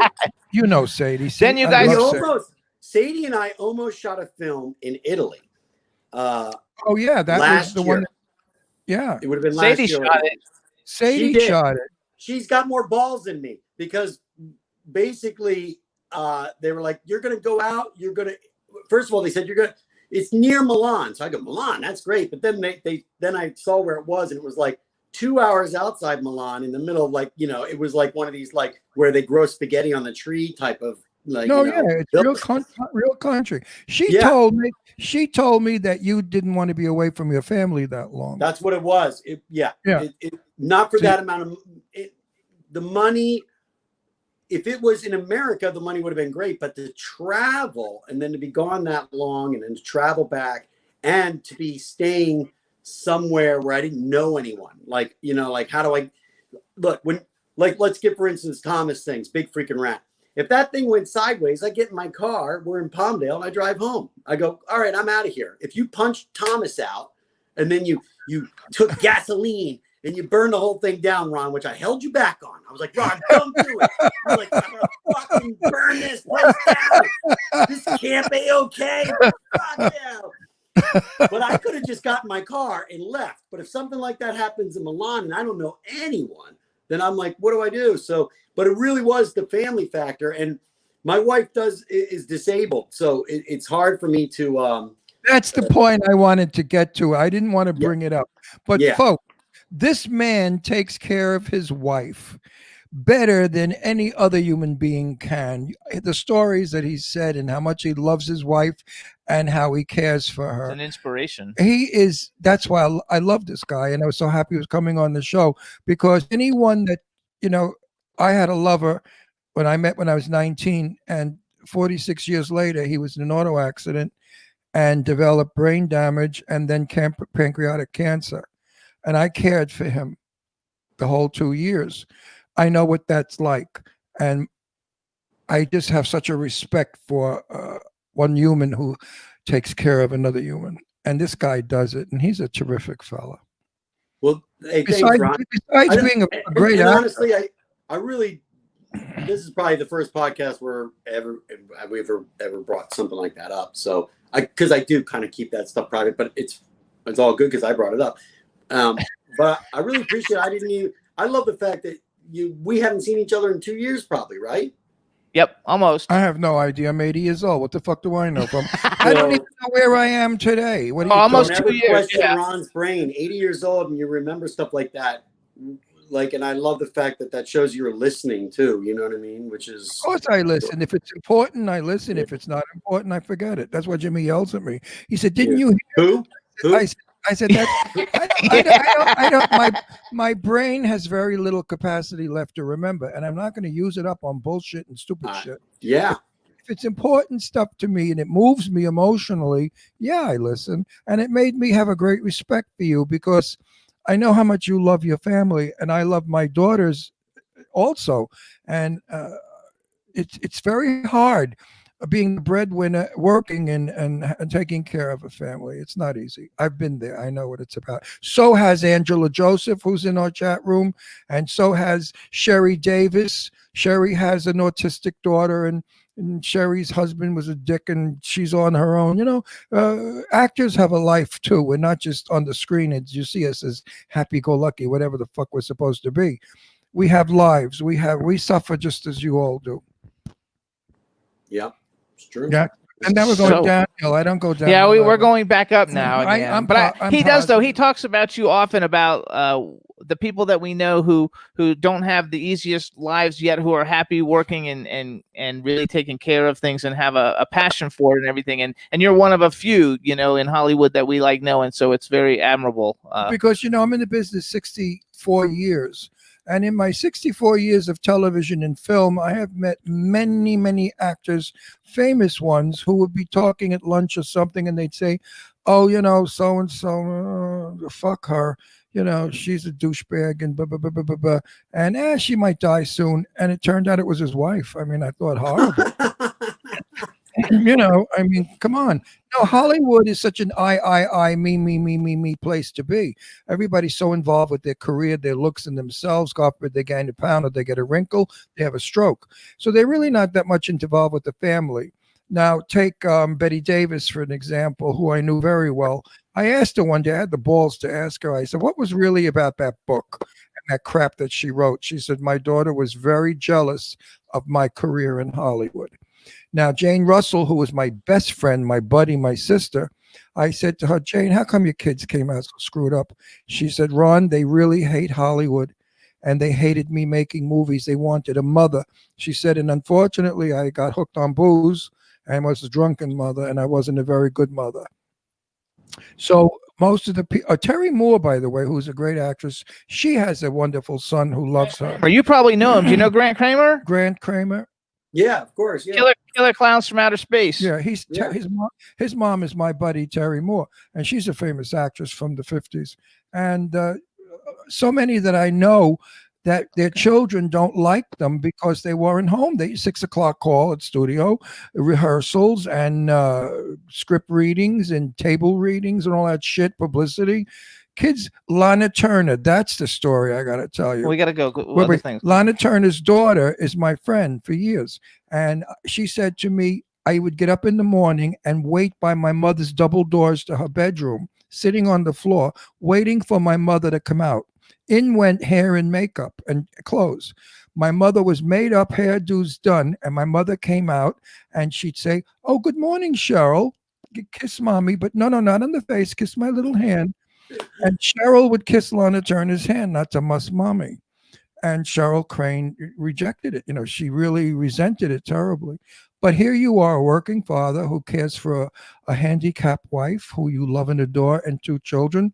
Hey, my hat's off to you, buddy. Yeah, thank you. And I would say I'm in a position now, my daughter's 14. I know it's that age where there's some pushing away. You know what I mean? And I think I'm trying to decide how to handle that in the sense of like, You don't. you got to give them the freedom, right? And just let it, when girls become a certain age, they don't want anything to do with their parents. You know what I'm saying? No. It's my daughter. I want my youngest daughter is 43 and she's still pushing me away. Right. It's in their blood, because when a father is like you or myself, a very doting, overdoing father, they feel smothered. And they're frightened of that, so they run away. My eldest daughter loves it. You could smother her forever. She's a smotherer. But the younger one is a wildcat. Right. She's the actress, by the way, the drama queen. She's a real actress. She's made movies. And so I don't think when they push away, she comes back when she has a kid or a husband. They come back. So hold on though. Not to worry. It's nothing to do with you. I think that you didn't do anything to push her yeah, away. that's just the way. That's just kids growing up. Yeah, exactly. So don't feel So- guilty. Don't feel you did anything because you didn't. Do your kids get to see your movies? Because some of your movies have a little bit of adult content. Maybe they can't see them yet. Most of them do. So, they haven't seen too many. We're like as Doofy, they haven't seen Scary Movie. And now they're probably at the age they can see it. But Doofy is a meme on the internet. In fact, during this election and the COVID, he had one. It's like, I'm essential. He had another one. Like, there's just it's the same photo, but people keep changing what it said, but it's all over the place. And so that's probably my biggest thing with my kids, more than movies, is like, I'm a meme, right? Look, I'm a meme, because they'll be watching the internet, and there's YouTube channels that just put memes up over and over again, where the guy reviews, they just read the memes, and so it's just kind of like you're just watching a whole bunch of memes at once and laughing at some of them, some you're not. Are you still living in Jersey? No, I'm in California. Yeah. I thought you were living in Jersey. At that time I was. At that time I was in North Carolina, but Right, North Carolina. So you North moved to Carolina, but we grew up in New Jersey, and her parents moved down to North Carolina, and we moved out there so they could help me a little bit. But then when I went out to North Carolina, they stopped the film tax, the rebate stuff. Right. So everything went to Georgia, and all my jobs were 4 hours away. And I was like, well, I could just go back to California if this is the situation. So then I just came back because there's more work out here. Well, I know I'm in a movie after Christmas in Atlanta, and a couple of films in Atlanta, and I'm in I think Atlanta still got the tax credit. I'm in Yeah, two. they do. I'm in two films here in LA. I can't talk about them on the air, but in private we will. Let me see if I can drop your name and maybe get you again. He's working a lot. Yeah, but he can work some more. I'm always up for work, though. Drop my name, please. Okay, we'll drop it. So let's go back. I want to go back to the name. career a little bit, because I want to get some questions. So you guys, besides Scary Movie, the other like spoof movies he did is A Haunted House 2, and 50 Shades of Black, which was fucking hilarious. That's hilarious. That was very hilarious. So and you were so good. Basically, you're like in all of Marlon Wayans' films. How did you meet Marlon Wayans? Because that had to be like a huge thing, since he keeps casting you. Obviously, he likes the work that you do. How did that all come about, or how did you get Doofy in the first place? Okay, so Doofy was actually a character named Chip that I was performing at the Second City in Chicago. And so they saw Chip already, the Dimension Films, and they basically said, we want this guy to play Doofy, And so I took the Chip character, and they already had the character named Doofy in the movie because it's off of Dewey. And we just we had a meeting, and it worked out. And but I actually went into the audition meeting with Keenan, and at that point it was Keenan Ivory Wayans. Marlon was so Keenan was the patriarch of the whole Wayans family from In Living Color and stuff. And if you look at I'm not going to say I'm a Jim Carrey, but when I was younger and doing those broad characters, that was the natural comparison, was like, oh, you could be like a Jim Carrey. You're the next Jim Carrey, that kind of thing. So that's what got Keenan's attention, because he basically blew up Jim Carrey, and he said, but I went in as character, and then I left. And at this time, it was 1999. I had a pager. I didn't have a cell phone. Back then it was pagers. Yeah, pagers. So I left. Hold on. I got 20% battery. I can plug the phone in. I left the audition, and then I get this page from New York. This was in LA. And so I had to go find a cell phone. I had to pay it was like a $250 or something to call New York. But I knew that was Miramax. And so they said, what the fuck did you do? I go, what do you mean? It was great. I went in as Doofy. I fucked around. I didn't do the lines or anything. I just made a mess and was putting my hands in his face and telling him to smell my finger and stuff. And they said, no, he thinks we sent somebody in that is mentally challenged. You have to go back and show him who you are. And so I went back. I drove back, and he was just laughing. He was just like, dude, you came in committed, and I didn't know what to think of you, and I didn't know if you were real or not. And he said, so yeah, and he's like, and he didn't say you got the part, but by what he said next, I know I had the part. He goes, do me a favor. Next week when we have the cast read through, come back in as the character again and just fuck with everybody. I won't tell anybody. And then I did that. I did that at the read through. And Anna Faris was 17, and she was scared shitless of me, and all these other people what the hell did we get ourselves into? Who is this guy, And then of course he revealed, no, it's Dave. He's an actor. He's playing the character. And then everyone laughed and goes, do us a favor.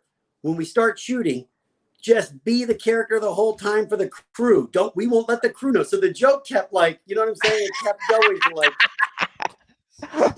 This happened to me a long time ago. I was not auditioning. I'm sorry. I was hired as a drag queen, playing an old broken down drag queen in the Greenwich Village, a drag club.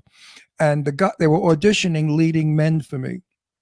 Now here I am standing 6 feet tall, a tough Brooklyn guy, as a man. And I was reading lines with this one guy, and the guy looked at me. He said, "I'm afraid of him." I said, "What do you mean?" They said, "He's scary.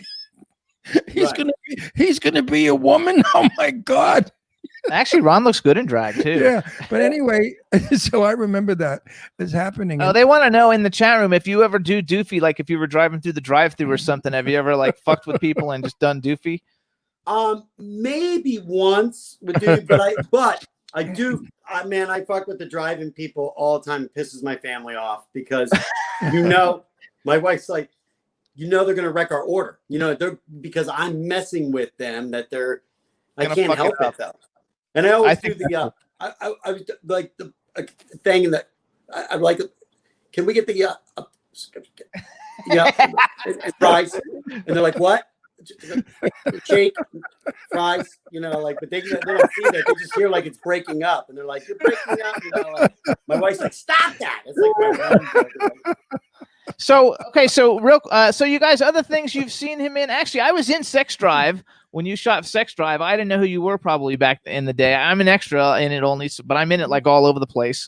Nice. And he was in The Devil's Rejects, you guys, with every horror icon on the planet. The Fighting Temptations, Corky Romano, Bubble Boy, Ghost World. I mean, you have quite a diverse resume. I don't really see you, even though you have 2 huge horror movies. I don't see you so much as a horror movie as I see you as a comedic actor.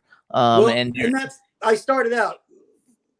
I love to make people laugh, and so I was at the Second City in Chicago, so I was that, and I worked at Saturday Night Live before that for a year and a half, and so. 1975, Saturday Night Live aired, and I was in kindergarten. And I remember pretending I was sleeping on the couch so I could stay up to watch Saturday Night Live that first season. But really, here's the funny thing. It was because of Mr. Bill. Do you remember the little claymation? Yeah. I love Mr. Bill. Mr. Bill. Like that's initially what drew me to Saturday Night Live was the Mr. Bill stuff. I want to stay up and watch that. But then I started like getting the humor. But there was definitely humor that I wasn't getting. And there was actually adult humor that I got, but I couldn't laugh because I didn't want my dad to know I was getting that humor. You know what I mean? He would have been like, whoa. Because I remember there was like this like spaceship. It was like a circular spaceship, and that was the women, and the men were in this like phallic spaceship, and then it like crashed. What I mean? And it was so funny, and I wanted to laugh at that, but I couldn't let him know I knew what this was. You know what I mean? Like, Well, how old were you? Yeah, I was like 6, kindergarten. Yeah. Oh, you're kidding! When Mr. Bill came out, you were 6. 75. Yeah. I was about 35 years old. No, 37 years old when Mr. Bill came out. And I loved Mr. Bill. They used to squash him all the time. So yeah, exactly, right? The same ending every time. The cutest thing. So if you had a bucket list, who's an actor and an actress that you would like to work with that you haven't had a chance, because I know you've worked with everybody, haven't had a chance to work with yet, and what movie, if you could have been in any movie that's ever been made, what movie would you have liked to have been in? Okay, so there's too many actors to say what the bucket list of actors is, because that changes. But I would say right now, currently, I would love to do a film with Shia LaBeouf. I feel like the new stuff that he's putting out is like he's really going for it, and he's trying to earn his way back to. I do think that he's got an opportunity to win an Academy Award at some point once he finds that role. He's a great actor. The Tax Collector was really good too. Yeah, exactly. And I like Christian Bale. Right. Yeah. Phyllis is always saying I'm the Christian Bale of like indie horror. So yeah. Now, are you in Clown Motel too? No. Everybody's in that film. I know. I was invited up to and I just couldn't do it. And because I thought they were shooting in LA, but then didn't they shoot somewhere like in Nevada? Nevada or someplace. Right. Yeah. No, So, I'm I think it was I'm too- in I it. think it was too far for me, for like just a pop in favor kind of thing. Yeah, but Yeah, I'm in it. We shot it up in Big Bear, right. shot- They shot all over the place, really. all yeah. over. Yeah, Joe Kelly likes to travel. So does Angie Baby. Wait, go back. What movie would you have liked to have been in? Do you have like a favorite movie otherwise? It's tough. I would have said I probably wish that I would have gotten in one of the, not the first 3 Star Wars because I was too young, but when they made the other 6, that Yeah. was a window of diminishing. So now there's the Mandalorian with and there's a lot of comedic actors. They're really casting a lot of comedic actors on that Mandalorian show, which is a Star Wars thing, and it's John Favreau. who Yes. I'm friends. He's also a Chicago guy. He was in Rudy, and I love Rudy. yeah, It's a great movie. I didn't know him. My one friend is a friend of mine that was at Second City with me is in Rudy with him, a guy named Mitch Rouse. And so that's when I became aware of John Favreau. But then another friend produced Swingers. And that was around that, I would say that was probably like 97, 98 or something like that. And that was in LA. And that's when I first met John, So maybe there's a shot at the Mandalorian because he seems to like to put a lot of comedians into the Star Wars stuff. Not all comedians, but he's peppering them in a lot more than regular Star Wars was. But I did save my rejection letters. I'm actually in a hotel room right now, and I didn't know what would come up. But I was just looking, with this whole COVID thing, I think everybody went through that kind of like house cleaning phase of let's go through the box. I have these boxes and I was going through stuff and I found all the Lucas film from George Lucas, from the producer. 2 producers and George Lucas both wrote me rejection letters when I sent a letter in asking to be in the film, so because You should frame them. You should frame. oh them. yeah, Put them in. I have Put more them in to the know. guest. No wait. Put them in the guest bathroom Yeah, well, here's the thing. among the That was a toilet period paper. in the 90s. This was before really emails started. So the way you contacted people was you would write a letter, and I found that they would always respond. You know what I mean? They would respond. So I have a collection. I've got Steven Spielberg and Katzenberg when they were starting the DreamWorks. SKZ. Yeah. Wow. I got I asked I would love to come work for your studio. But my name's Dave Sheridan. This was before I even hit it though. I was a nobody, and I'm still a nobody, but I'm a somebody that is a nobody. I'm one of the nobodies. Somebody who knows. That's what I am. Is somebody that's a nobody. But so yeah. So I showed my kids. This is when I showed my kids. I go, here's all these rejection letters. You know what I mean? And see, the reason I got here was because I was doing that. You have to be. That old it's the Frank Absolutely. Sinatra kind of thing. You got to pick yourself up every time. And Yep. so- Absolutely. and I'm glad I did that because as an actor, and Ron, you know this, it's 90% rejection. 90% rejection, right? You gotta Actually, I've been pretty lucky. well, good for you. Fuck no. you, Ron. No, seriously. I was rejected on one thing that I really wanted. West Side Story, because they said I was too tall, You got and 3 minutes. so I you know. looked Puerto Rican. Black hair. I was very dark Yeah. as a young boy, But he couldn't dance. but I lied, and I said I was a trained dancer. So they put me in with the choreographer. I wish I had film of that. You said you were a trained dancer? Yeah, which I wasn't. You And I should. thought exactly. And note to anyone out there that wants that, if they ask if you can ride a motorcycle, yes, you can. Yeah, Can you do yes. karate? Yes, you can. we all lie. We all say You yes, we can think? do anything. So Fighting they, Temptations. Fighting And- Temptations. Okay, go ahead. I had a rock band, but my rock band was like a heavy metal rock band where it was like rock and roll, right?